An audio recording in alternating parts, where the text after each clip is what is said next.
नमस्कार विद्यार्थ्यांनो, माझं नाव शोभा लोणकर. मी आज तुम्हाला युनिट नंबर 3मधील 3.4.2 सामाजिक भूमिका सोशल रोल या संदर्भात डिटेल शिकवणार आहे किंवा आपण सर्व मिळून अभ्यास करणार आहोत. यामध्ये सामाजिक भूमिका हा जर विचार केला तर दर्जाच्या कार्यात्मक पैलूलाच भूमिका असं म्हटलेलं आहे. म्हणजे तुम्ही कुठला दर्जा धारण केलेला आहे त्यानुसार कुठली भूमिका तुम्ही पार पाडता त्या भूमिकेलाच भूमिका म्हटलेलं आहे. हा दर्जाच्या कर्तव्याशी संबंधित आचरणाचा किंवा वर्तणुकीचा पैलू मानला गेलेला आहे. समाजातील व्यक्तीच्या स्थानानुसार जेव्हा ती व्यक्ती वर्तणूक करत असते तेव्हा त्यास भूमिका म्हटलेले आहे. त्यामुळे दर्जा आणि भूमिका ही काय असते, एकमेकांना पूरक असते. दर्जा आणि भूमिका ह्या एकाच नाण्याच्या दोन बाजूही असतात आणि म्हणून या ठिकाणी आपल्याला सामाजिक भूमिका या संदर्भात इन डिटेल स्टडी करायचा आहे. The functional aspects of status is known as a role. It is also behavioral aspects of duties which are associated with the status. When a person behaves in accordance with one's position in society, it is termed as role. Hence, status and role are complementary to each other. Status and role are two sides of the same coin. As follows, these definitions of role is that Ralph Linton. Ralph Linton says role references. Ralph Linton role represents the dynamic aspect of position. सामाजिक स्थानांचा गतिशील पैलू म्हणजेच भूमिका होय. इलिचिनॉय यांनी सुद्धा एक व्याख्या केली बघा. ते काय म्हणतात, role is the pattern of behavior accepted or required of persons who occupy a particular status. व्यक्तींच्या सामाजिक स्थानानुसार जी वर्तन प्रणाली अपेक्षित असते त्याला भूमिका म्हणतात. ऑक्सफर्ड डिक्शनरीने सुद्धा एक व्याख्या केलेली आहे. The function assumed or part played by a person or thing in a particular situation. एखाद्या विशिष्ट परिस्थितीमध्ये व्यक्तीकडून अपेक्षित असलेले वर्तन म्हणजेच त्या व्यक्तीची ती भूमिका ठरत असते. आता या भूमिकेशी संबंधित काही संकल्पना या ठिकाणी दिलेल्या बघा. रोल रिफ्लेक्टेड कन्सेप्ट्स, भूमिकेशी संबंधित संकल्पना. आता फर्स्ट काय दिसते बघा, या ठिकाणी आपल्याला ह्या पिक्चरमध्ये पण दिसतं बघा. एक महिला आहे, तिच्यासोबत तिचं बाळ आहे, तिने जे कड्यावर घेतलेलं आहे. समोर तिचं लॅपटॉप आहे, किचनचं तिचं काम पण चाललेलं आहे. एक सोबत त्याचबरोबर ती मोबाईलवर पण बोलते आहे. म्हणजे एकाच वेळी ती किती प्रोफेशनल भूमिका तिच्याकडे दिसतात ते बघा.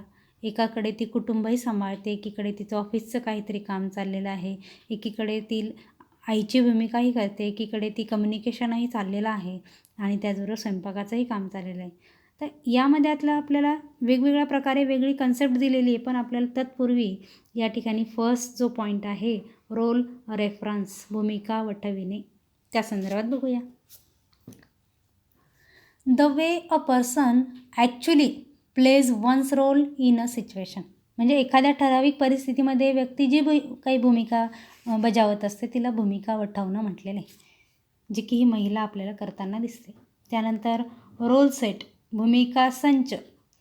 आता भूमिका संच म्हणजे काय बरं, तर विविध भूमिकांचा समुच्चय म्हणजे भूमिका संच होय. उदाहरणार्थ बघूया आपण. अगदी सोपं करूया याला. एखाद्या विद्यापीठातील प्राध्यापक हे काय काय करतात बरं, तर ते शिकवणे म्हणजे शिकवतात, संशोधन करतात, ते सल्लागारही असतात, ते प्रशासक असतात, तर प्रकाशनही करतात, परीक्षकही असतात, एक्झामिनिंग इत्यादी भूमिका ते एकाच वेळी निभवत असतात. म्हणजे बघा, a role set, a set of roles, a role complex that centers around a particular social status. For example, a university professor frequently gets involved in teaching, research, counseling, administration, publishing, examining, etc. त्यानंतर आपण तिसरा point बघत आहोत, role strain. Role strain, भूमिका तणाव. आता ह्या महिलेचा जो पार्ट आहे तो इथे लागू होतो बघा. भूमिका तणाव. एकाच वेळी बाळही रडतंय, ऑफिसचं कामही चालू आहे, त्याला भूकही लागली म्हणून जेवणही बनवते आणि ऑफिसमधून वगैरे फोन आलेला आहे किंवा इतर कोणाचा फोन आलेला आहे त्यावर तिचं कम्युनिकेशनही चाललं आहे. अशा वेळेला तिच्या भूमिकेमध्ये काय होते, तणाव निर्माण होते. भूमिका ताण.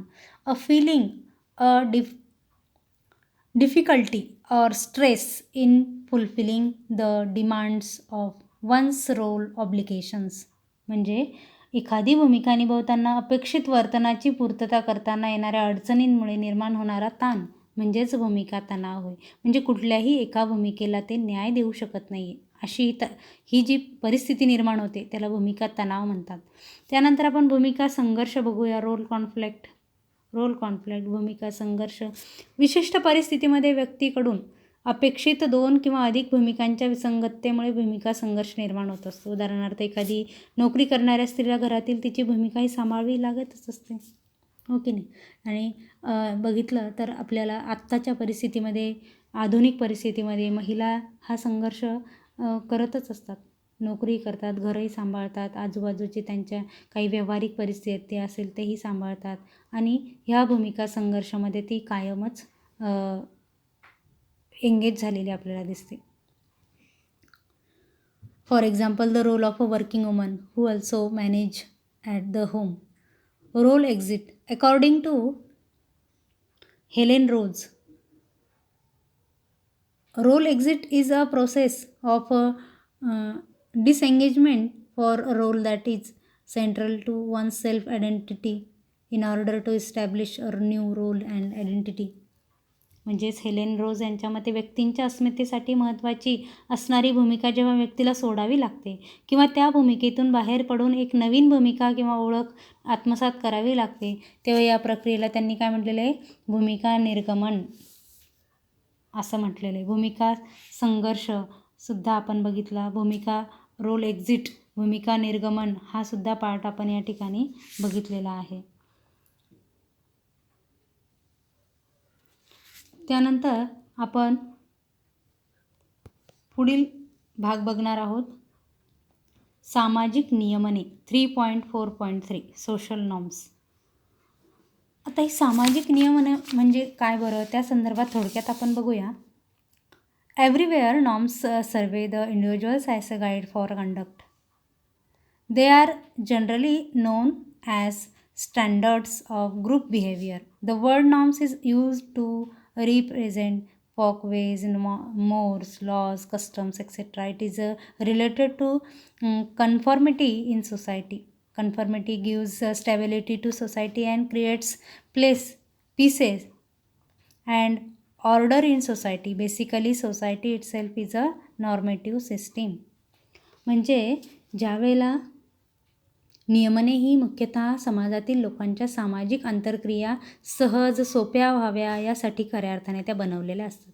प्रत्येक ठिकाणी व्यक्तीचे आचरण कसे असावे यासाठी काही नियम, काही मार्गदर्शक तत्व आपल्याला दिसतात आणि ती सामान्यतः समूह वर्तणुकीचे एक मानक मानलेले असतात. नियमने हा शब्द मूळतः लोकरूढी, लोकनीती, चालीरीती, कायदे, प्रथा, परंपरा इत्यादींसाठी वापरलेली दिसते. नियमने समाजातील अनुचलनाशी संबंधितही असतात. अनुचलनामुळे समाजामध्ये स्थिरता येते, शांतता येते, व्यवस्था नीट चालते किंवा मुळामध्ये समाज ही एक नियमनात्मक व्यवस्थाच मानली गेलेली आहे. या संदर्भात आपल्याला काही व्याख्या बघायची आहे, ती व्याख्या बघूया. Definition. Harry Johnson. A norm is an abstract pattern held in the mind that sets certain limits for behaviors. नियमने म्हणजे अशा अमूर्त पद्धती ज्या वर्तणुकीवर मर्यादा प्रस्थापित होतात. म्हणजे आपल्या जे वर्तन होतं आहे रोजचं डेली रुटीनमध्ये आपल्याकडून काही चुका होत असल्या तरीही सामाजिक नियमने आपल्याला शिकवतात की तू चुकते आहेस, तू चुकत आहे आणि तू स्वतःला सुधारायला हवं. अशा पद्धतीने काही नियम घालून दिलेले असतात. ते नियम आपण जेव्हा पाळतो तेव्हा सामाजिक नियमांचं पालन होत असतं. लाईट अँड केलर म्हणतात की व्यक्ती त्यांच्या नातेसंबंधामध्ये एकमेकांशी वर्तणूक करताना ज्या काही मार्गदर्शक तत्वांचं अनुसरण करत असतात ना, ते सुद्धा नियमने असतात असं त्यांचं मत आहे. Norms are Light and Keller says norms are the guidelines people follow in their relations with one another. Types of norms. आता या ठिकाणी आपल्याला नियमनांचे टाइप्स ऑफ नॉर्म्स, नियमनांचे प्रकार बघायचे. फर्स्ट इज दॅट फॉकवेज, लोकरूढी आपण बघतोय. ही संज्ञा सर्वप्रथम कुणी वापरली तर विल्यम समनर यांनी 1906 वापरली होती. आता त्यांचं मत काय आहे की समाजामध्ये रूढ असणाऱ्या ज्या काही वर्तन पद्धती आहेत त्यालाच त्यांनी लोकरूढी म्हटलेले. आता उदाहरणार्थ बघा हा काय आहे तर जेवणाच्या पद्धती, जसे की फक्त हाताच्या बोटांचा वापर करून जेवणे, चॉपस्टिकचा उपयोग करून जेवणे, काटा चमचा आणि चमचा वापरून जेवणे, साडी परिधान करण्याच्या पद्धती, हे काय झालं, ह्या लोकरूढी झाल्या. लोकांनी तयार केलेल्या रूढी ज्या त्या त्या काळामध्ये फेमस झाल्या. The term was first use by William Sumner in 1906. According to him, the folkways are the recognized ways of behaving and acting in society. For example, eating using one's fingers, eating with chopsticks, eating with fork and a spoon, different ways of wearing a sari, etc. Next is that mores, लोकनीती, हे सुद्धा नियमनांचे प्रकारामधला एक भाग आहे.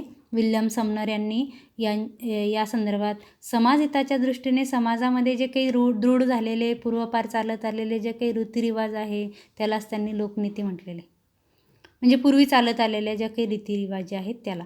लोकनीतींच्या मार्फत व्यक्तींच्या कडक निर्बंध लादले गेलेले होते. लोकनीती या लोकरूढीपेक्षा अधिक कडक होत्या. उदाहरणार्थ विवाहपूर्व लैंगिक संबंधावर कडक निर्बंध होते, जे की आज बऱ्यापैकी कमी झालेले आहे, पण पूर्वी ह्या नियमांना खूप बंधनं होती. According to William Sumner, mores are the popular habits and traditions when they include a judgment that are conducive to the social welfare and when they exert a creation on an individual to conform to them. Moors are more rigid than folkways. For example, sexual relations before marriage are not permitted. Okay, आता आपण next point बघतोय, law, कायदा.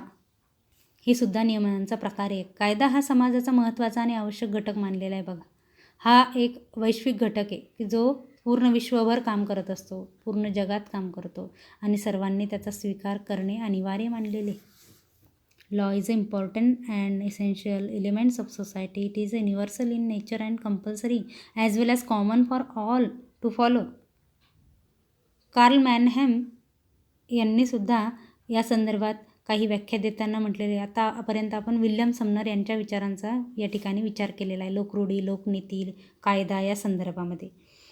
मग आता इथे Carl मॅनहॅम म्हणतात की कायदा म्हणजे काय, तर अशा नियमांची यादी की जे राज्याच्या न्यायालयाकडून ठराविक परिस्थितीमध्ये लागू केले जातात.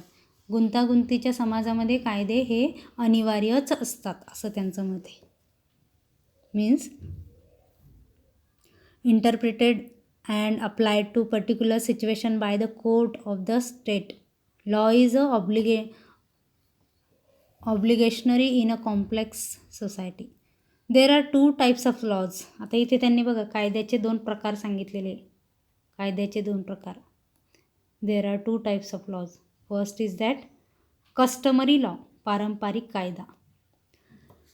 म्हणजे काय, it is followed in the tribal as well as in rural society. It is not in a written form but orally transmitted.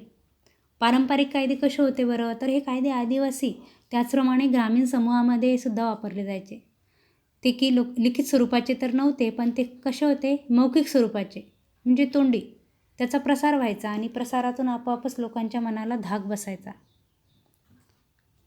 मग आपले वेगवेगळ्या प्रकारच्या रूढी परंपरा होत्या, त्यामध्ये त्या परंपरेचं जर कोणी पालन केलं नाही समजा, तर त्या व्यक्तीवर अशा प्रकारचा कोप होणार किंवा त्या व्यक्तीला अशा प्रकारचा त्रास होणार, असे ह्या मौखिक प्रकारच्या कायदे त्यावेळेला काम करत होते.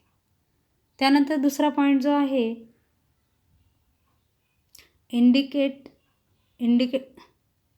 इनॅक्टेड लॉ, अधिनियमित कायदा. This law is in a written form. It is important as well as obligatory in a modern, complex, and dynamic society. It is applicable to all persons in that particular society. Example: the Hindu Marriage Act 1955, the Domestic Violence Act 2005. म्हणजे यामध्ये अधिनियमित कायदे कसे होते, तर हे लिखित स्वरूपाचे होते, कारण हे कायदे आधुनिक, गुंतागुंतीच्या आणि गतिशील समाज व्यवस्थेमध्ये खूपच महत्त्वाचे आणि अनिवार्य मानले गेलेले, कारण या विशिष्ट समाजामध्ये सर्वांसाठीच ते लागू असतात. उदाहरणार्थ, हिंदू विवाह कायदा झाला 1955चा, घरगुती हिंसाचार कायदा झाला 2005मध्ये. या सगळ्यांनाच अधिनियमित कायदा म्हटलेलं आहे, कारण कायद्याचं पालन हे करावंच लागतं प्रत्येक नागरिकाला. या पाठामध्ये आपण समाज, समुदाय, समूह, दर्जा, भूमिका, सामाजिक मूल्य आणि नियमने अशा ह्या मूलभूत समाजशास्त्रीय संकल्पनांचा विस्तृतरित्या अभ्यास केलेला आहे. या संपूर्ण संकल्पना आपल्याला नक्कीच स्पष्ट झालेल्या असतील, कळाल्या असतील, त्याचं आकलन झालं असेल याची मला नक्कीच खात्री आहे. In this chapter we have learn about core sociological terms, society, community, group, status and role, and social values and norms. Equipped with this clarity, you should be able to make sense of the next chapter, which deals with significant social institutions. Okay, thank you so much.